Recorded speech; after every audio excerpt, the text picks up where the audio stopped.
दिसतीया भारी नेसूनी साडी, काळजाचं पाणी पाणी करतीया पोरही.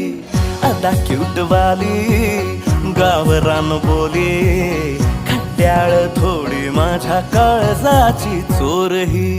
थोडं माझ्या पिरामात पड तू ग बाई, खुळ्यागत झाला मन तुझ्याच पायी.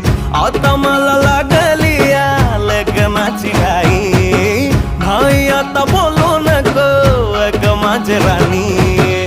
होशील का या पठ्याची सोबर घरवाली. मराठमोळी थोडीशी साधी भोळी, स्वागताचा भारी बायको पाहिजे नखरेवाली. मराठमोळी